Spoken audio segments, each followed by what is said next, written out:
আসসালামু আলাইকুম। নতুন রাঁধুনি আপু বা ভাইয়া এদের জন্য সহজভাবে একটা লাউ চিংড়ি রেসিপি নিয়ে হাজির হয়েছি। Iyana mummy kitchen. চলুন ঝটপট রেসিপিটা দেখে আসা যাক। প্যানে পরিমাণ মতো তেল দিয়ে হাফ কাপ পেঁয়াজ কুচি, কয়েকটা কাঁচামরিচ 2 ভাগ করে কেটে নিয়েছি। এগুলোকে ভেজে ব্রাউন কালার করে নিতে হবে।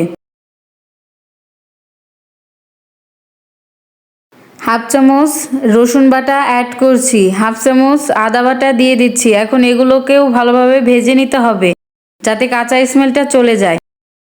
এখন আমি পরিমাণ মতো লবণ অ্যাড করছি, হাফ চামচ হলুদের গুঁড়া, হাফ চামচ মরিচের গুঁড়া, হাফ চামচ ধনিয়া গুঁড়া আর হাফ চামচ জিরা গুঁড়া দিয়ে ভালোভাবে মশলাটা কষিয়ে নিতে হবে।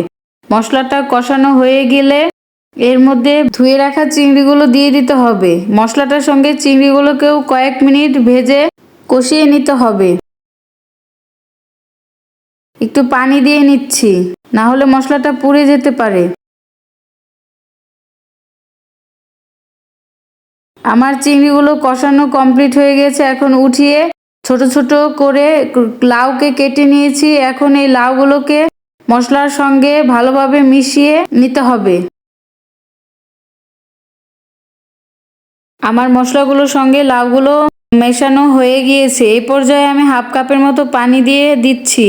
লাউগুলোকে সিদ্ধ করার জন্য দমে দিয়ে রেখে দিতে হবে। মাঝে মধ্যে ঢাকনাটা উঠিয়ে আবারও নেড়ে আবার ঢাকনা দিয়ে দিতে হবে।